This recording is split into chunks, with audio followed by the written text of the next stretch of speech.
Selamat pagi, jemaat Tuhan yang saya kasihi. Mari kita berdoa sebelum kita belajar firman Tuhan pagi hari ini.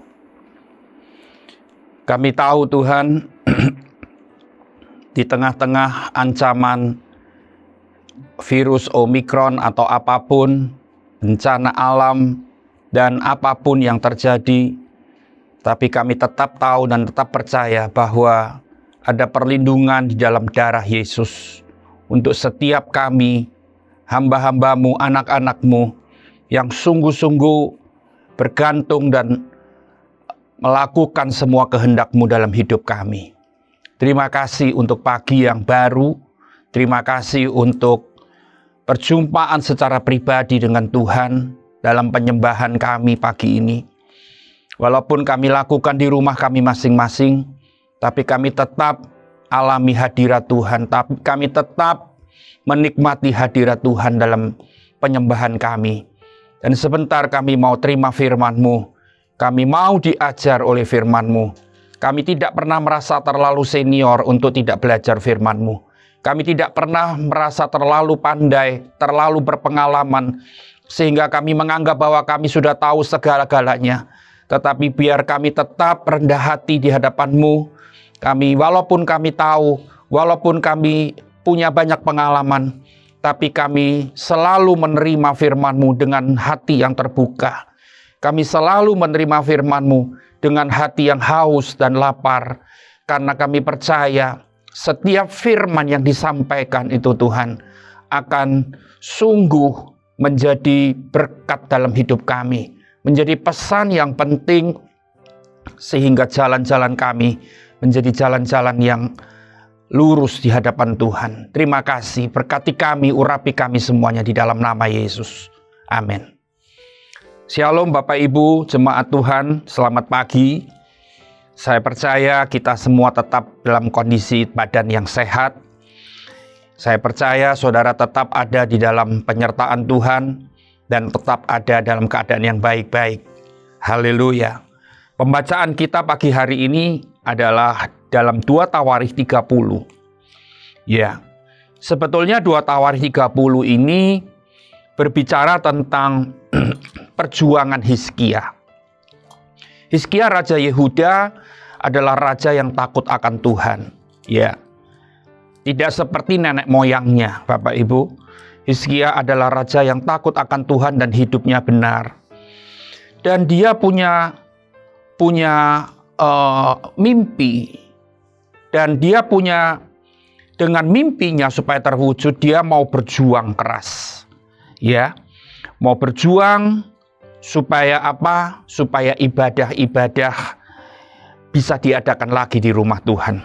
Nah, dari seluruh pasal 30 dari ayat 1 sampai ayat 27, saya tertarik untuk membaca di ayat yang ke-8.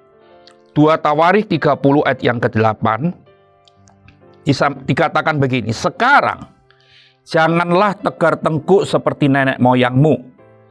Serahkanlah dirimu kepada Tuhan dan datanglah ke tempat kudus yang telah dikuduskan untuk selama-lamanya. Serta beribadahlah kepada Tuhan Allahmu supaya murkanya yang menyala-nyala undur daripadamu. Bapak Ibu, kita tahu bahwa dalam ayat ini terkandung 3 perintah, ya, 3 perintah yang sangat penting, dan ternyata firman Tuhan itu selalu update. Firman ini sudah ditulis ribuan tahun yang lalu, tetapi tetap berlaku sampai hari ini. Dan saya ingin 3 hal yang kita akan pelajari dari ayat 8 ini itu juga akan mengajar kita, berbicara kepada kita, berpesan kepada kita, menasehati kita, supaya apa? Supaya kita melakukan perintah Tuhan yang ketiga-tiganya itu. Yang pertama, ada perintah janganlah tegar tengkuk seperti nenek moyangmu. Nah, saudara, kata tegar tengkuk ini mungkin jarang kita dengar di dunia. Kalau di gereja mungkin, di masyarakat kurang, ya. Di gereja mungkin seringkali kata tegar tengkuk ini kita dengar. Ya, tegar tengkuk itu kalau saya pikir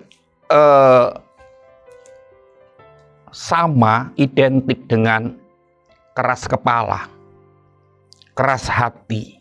Ya, jadi ayat 8 ini, pesan yang pertama dari ayat 8, janganlah keras kepala, janganlah keras hati, janganlah tegar tengkuk seperti nenek moyangmu. Saudara, artinya gini, kita mungkin mendapatkan, melihat dengan mata kita, ya, pemimpin-pemimpin kita.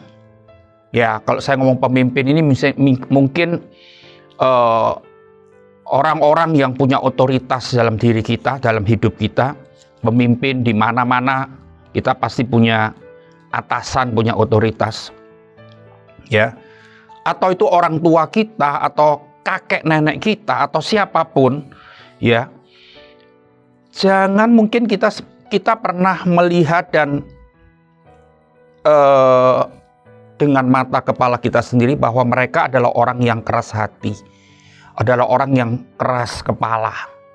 Ya. Tapi saya ingin ayat 8 ini, pesan yang pertama, jangan tegar tengkuk seperti nenek moyangmu. Artinya gini, itu berbicara pada kita semua.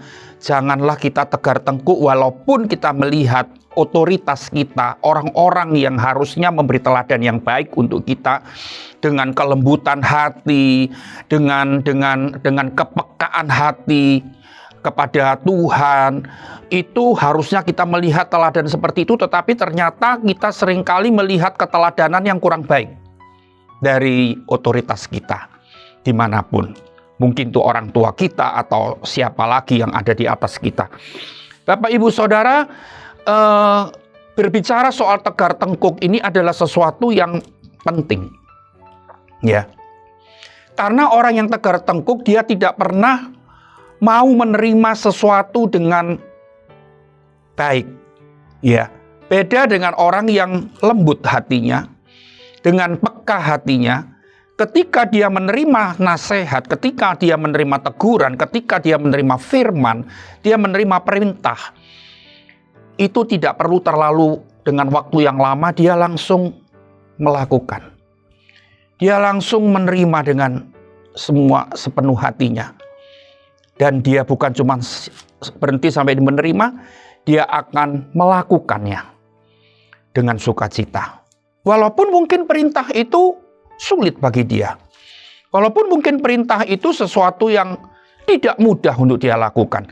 Tetapi orang yang tidak tegar tengkuk, orang yang lembut hatinya, orang yang peka hatinya, dia akan menerima semua perintah itu dengan sukacita. Ya, walaupun tadi saya katakan ada perintah 1-2 perintah yang memang sulit dilakukan, yang memang sangat tidak mudah. Tapi dia terima semua itu dan dia berusaha untuk melakukan. Dia berusaha untuk patuh, dia berusaha untuk mentaati. Itu adalah orang-orang yang disukai Tuhan. Orang-orang yang seperti itu. Jadi Bapak Ibu semuanya, pesan pertama dari ayat 8, jangan jadi orang Kristen, jadi anak Tuhan, jadi hamba Tuhan yang tegar tengkuk. Bapak Ibu, dalam beberapa hari, 1-2 hari yang lalu ini, saya menghadapi sebuah pelayanan yang tidak mudah. Ya, sebetulnya pelayanan ini Tuhan berikan kepada saya tanpa saya duga-duga. Bukan pelayanan khotbah. Kalau pelayanan khotbah mungkin itu saya bisa mempersiapkan dan sebagainya. Tapi tiba-tiba pada satu malam, kira-kira jam 9:30, 10 malam, saya sudah siap-siap mau tidur ya, karena 1-2 hari ini badan saya kurang fit, tapi bukan kena Omikron, bukan, karena kurang fit. Maka saya ingin agak sore, lebih awal beristirahat. Tiba-tiba handphone saya berbunyi, berdering. Ada seorang yang menghubungi saya, seorang suami, dia mau bawa istrinya yang saat itu lagi di mobil. Dia mau bawa istrinya untuk datang ke rumah saya karena istrinya ini terganggu dengan lagi di dalam mobil itu terganggu dengan roh jahat. Ya, saya tahu keluarga ini adalah keluarga hamba Tuhan. Dan saya sebagai hamba Tuhan siap saja Bapak Ibu. Ketika dia bilang saya mau bawa ke rumah Pak James ya hari malam ini, oke, bawa ke sini. Saya membatalkan untuk tidur dan sebagainya. Lalu saya siap untuk menerima kedatangan mereka berdua. Ya, pikir saya karena mereka hamba Tuhan, roh jahat apa sih gitu kan, pikir saya begitu. Tapi ternyata dalam beberapa menit dia telepon kembali pada saya dan dia bilang, saya nggak jadi ke rumah Pak James. Ya, saya nggak jadi ke rumah Pak James karena saya dengar istrinya lagi teriak-teriak kayak orang terganggu jiwanya. Dia nggak mau pergi ke rumah hamba Tuhan. Ya, dia mau pulang. Dan yang lebih parah lagi, dia bilang, tolong Pak James datang ke rumah saya. Ya, mau apa lagi? 9:30 malam saya berangkat berdua dengan istri saya, pergi ke rumah orang itu. Ya, jaraknya kira-kira 20 menit dari rumah saya. Ya, akhirnya ketika saya sampai di rumahnya, ternyata dia belum tiba di rumahnya. 5 menit saya datang, dia baru datang. Ya, intinya Bapak Ibu, hamba Tuhan ini yang seorang wanita istri dari Bapak ini, dia terserang kuasa gelap. Dan ya kita tahu sendiri Bapak Ibu, kalau kita terserang kuasa gelap itu bagaimana. Jadi dia marah, dia apa, sudah tidak terkontrol, sudah dia tidak sadar. Karena kuasa gelap iblisnya itu ternyata bisa, bukan heran. Karena saya sudah sering kali melayani, iblis itu bisa ngomong melalui mulutnya dia. Dan yang lebih menyedihkan gini, ketika suaminya seorang hamba Tuhan yang berkhotbah dan sebagainya, dia tengking kuasa gelap ini. Iblis ngecek. Saya lihat sendiri, iblis ngecek. Alah kamu, itu kan saudara. Kamu iso khotbah, kamu hamba Tuhan, kamu masa melakukan firman. Iblis bisa ngece-ngece seperti itu. Saya ini makdek gini saudara. Ya, suaminya ini yang seorang hamba Tuhan pengkhotbah ini nggak bisa apa-apa, nggak bisa ngomong apa-apa. Dan memang karena keadaannya seperti itu, saya sih sebetulnya sudah tahu. Cuman ya malam itu dibuka oleh iblis itu begitu rupa. Dan dalam 2 jam lebih Bapak Ibu semuanya saya berdua. Akhirnya suaminya walaupun dia hamba Tuhan tidak ikut-ikut. Karena ketika suaminya ikut nengking, ikut mendoakan dan mengusir kuasa gelap itu, iblis cuman ngecek terus. Jadi akhirnya dia nggak berani, dia duduk di jauh. Saya berdua menghadapi seorang ibu ini yang hamba Tuhan, pengkhotbah, pembicara juga. Ini dengan kekuatan yang dari Roh Kudus, kekuatan Allah. 2 jam lebih. Akhirnya iblis itu bisa keluar. Dan Bapak Ibu semuanya, ternyata terungkap semua kondisi seorang hamba Tuhan yang saya maksud itu. Ya, kenapa banyak orang Kristen, termasuk hamba Tuhan, bisa berkhotbah, tapi ternyata dia masih tegar tengkuk di hadapan Tuhan. Seorang yang tegar tengkuk, dia pasti tidak akan melakukan firman Tuhan yang dia mengerti. Ya, bahkan walaupun dia bisa berkhotbah tentang firman, tapi ternyata firman itu tidak dihidupi karena sifat yang tegar tengkuk itu. Tetapi kalau seorang memiliki hati yang lembut, hati yang peka, pasti semua firman itu dia terima, mengubah hidupnya. Firman itu, Bapak Ibu semuanya, ternyata dalam 2 jam lebih, walaupun suami itu sudah undur, sudah menjauhi, tapi ternyata iblis terus ngomong, dan memang itu yang keadaan yang sebenarnya. Saya bukan mempercayai kata-kata iblis, tapi memang istrinya ini yang terganggu ini seringkali menceritakan tentang suaminya, dan apa yang diceritakan oleh istrinya pada waktu dia sadar berbulan-bulan yang lalu sampai beberapa minggu yang lalu, itu semua sama kata-katanya dengan yang iblis itu ungkapkan. Jadi artinya saya bukan saya mempercayai perkataan iblis, tapi itu ternyata memang yang terjadi. Ya. Jadi saya ingin sampaikan gini, walaupun saudara bukan hamba Tuhan, saudara hanya jemaat anak Tuhan biasa. Tapi dengar, jangan memiliki sifat tegar tengkuk. Milikilah hati yang lembut. Yang kedua, dari ayat 8 di sana dikatakan, serahkanlah dirimu kepada Tuhan. Serahkan dirimu. Kalau kita ini punya hati yang lembut, punya hati yang baik, punya hati yang peka, waduh, untuk menyerahkan diri kepada Tuhan itu sangat mudah, Bapak Ibu. Ya, menyerahkan diri itu bukan menyerahkan masalah. Menyerahkan diri ini menyerahkan penguasaan diri kita kepada Tuhan, menyerahkan seluruh hidup kita, seluruh diri kita kepada Tuhan untuk Dia kuasai, untuk Dia dinaungi. Jadi dia merasa dia akan menjadi seorang yang tidak lagi menguasai dirinya sendiri, kedagingannya, hawa nafsunya tidak lagi berkuasa atas dirinya sendiri, tapi Kristus yang berkuasa atas dirinya, karena kita menyerahkan diri sepenuh kepada, berserah diri kepada Tuhan. Ingat ya, Yohanes 3 ayat 30 berkata, aku makin berkurang-kurang, tapi Kristus makin bertambah-tambah. Itu artinya apa? Kalau kita tidak bisa menyerahkan diri kepada Tuhan, tidak bisa berserah diri kepada Tuhan, maka yang makin bertambah-tambah siapa? Si aku. Roh Kudus, Kristus semakin gak kelihatan. Tapi orang yang berserah diri kepada Tuhan, hidupnya, kedagingannya, keakuannya semakin berkurang, semakin berkurang, semakin berkurang. Tapi Kristus yang semakin nampak. Sebab itu pesan yang kedua ini penting. Hari ini engkau sedang menghadapi apa? Menghadapi pencobaan? Menghadapi masalah apapun? Atau menghadapi keberhasilan, menghadapi kesuksesan yang besar, menghadapi masa depan yang penuh harapan? Tidak peduli apapun. Yang penting, berserahlah dirimu. Serahkanlah dirimu kepada Tuhan.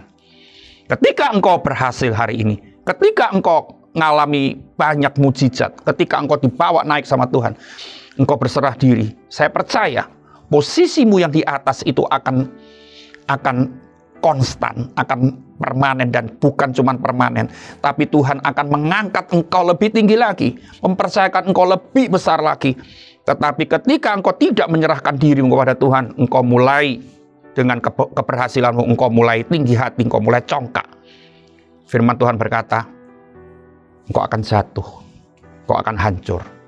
Dan kalau hari ini engkau mengalami banyak pencobaan, banyak masalah dalam hidupmu, dengar, berserah dirilah kepada Tuhan. Ya, jangan merencanakan hal-hal yang lain dengan akal pikiran kita secara manusia. Tapi berserahlah, bergantunglah kepada Tuhan. Maka Tuhan yang membuat engkau akan mengalami kemenangan demi kemenangan. Kekuatan akan semakin ditambah-tambahkan oleh Tuhan. Yang ketiga, perintah dari ayat 8 ini, dan datanglah ke tempat kudus yang telah dikuduskannya untuk selama-lamanya, serta beribadahlah kepada Tuhan Allahmu. Yang pertama tadi apa? Yang pertama, jangan tegar tengkuk. Yang kedua, berserahlah. Ya, serahkan dirimu. Yang ketiga, datang ke tempat kudus. Datang ke tempat kudus dan beribadahlah. Nah, hari ini kita akan di poin yang ketiga ini saya ingin membahas sedikit. Di 2 tahun terakhir ini, semua gereja, hampir semua gereja punya yang namanya ibadah secara online. Ya, sejak Maret 2020 itu seluruh Indonesia, hampir seluruh Indonesia. Ya, ada beberapa gereja yang tidak mengadakan secara online. Ya, waktu pemerintah menutup, onsite tidak boleh, ya dia tidak melakukan apa-apa. Ya berarti jemaatnya harus cari sendiri. Tapi itu sebagian kecil. Tapi sebagian besar semua gereja mengadakan ibadah online. Jadi artinya kita tidak perlu datang ke tempat kudus, tidak perlu datang ke bait Allah, tidak perlu datang ke rumah Tuhan. Kita bisa beribadah di rumah kita karena keadaan darurat tadi, di mana pemerintah menutup semua tempat ibadah dengan alasan pandemi COVID-19. Ya Bapak Ibu. Tetapi saya ingin sampaikan begini, hal ini bukan membuat kita akhirnya beralih dari ibadah yang sesungguhnya berkumpul bersama-sama saudara seiman tatap muka, sekarang menjadi online, murni online, karena mungkin kita sudah terlalu nyaman ibadah online di rumah, ya tidak ada waktu tidak ada keharusan waktu jam berapa, atau itu tidak perlu harus berangkat ke satu tempat, ke gereja mungkin. Dan itu mungkin lebih membuat kita nyaman. Kita bisa beribadah dengan cara apapun, mau dengan kusuk, mau dengan enak-enakan, mau dengan santai, sambil tidur-tiduran, kita sambil nonton. Kita anggap itu sah. Tapi saya mau katakan begini, ibadah online itu adalah ibadah yang dalam keadaan darurat, dalam saat-saat darurat. Contohnya darurat itu tadi saya bilang, ketika pemerintah menutup pintu gereja, ketika kita sakit. Kalau dulu kita tahu, saya sebagai hamba Tuhan sudah 20 tahun lebih selalu mendidik jemaat saya, kamu kalau sakit bisa bangun berangkat ke gereja, batuk pilek aja berangkat ke gereja. Kalau kamu tidak bisa bangun, baru kamu tidak usah ke gereja. Ya, Tuhan tahu kelemahan tubuhmu. Tapi sekarang kan beda Bapak Ibu semuanya. Sekarang kalau batuk pilek belum batuk, baru tenggorokan keri gatel, gitu aja sudah agak gatel, sudah tidak berani ke gereja. Dan semua gembala pasti bilang, ya wis kamu tidak usah ke gereja, kamu di rumah aja, ya supaya tidak nulari, supaya tidak ketularan dan segala macam. Termasuk saya, kalau ada jemaat bilang, Pak James, hari ini tenggorokan saya sakit. Saya mulai batuk-batuk kecil, batuk-batuk, kadang-kadang batuk, kan tenggorokan saya gatel. Saya boleh ke gereja, wes nggak usah di rumah aja. Beda kan sekarang saudara, zaman sudah berubah. Nah, saya katakan gini, ibadah online adalah ibadah yang darurat, saat-saat darurat yang saya bilang tadi, termasuk ketika kita agak sakit terganggu kesehatan kita, batuk, pilek dan sebagainya. Ya, jadi itu kita anggap itu keadaan darurat. Ketika kita kurang sehat, ya oke lah kita lakukan di rumah. Tapi dalam keadaan yang tidak darurat, kita tidak bisa mematenkan bahwa ibadah online itu adalah ibadah yang normal, ibadah yang sesungguhnya. Ibadah online itu adalah saat darurat. Ya.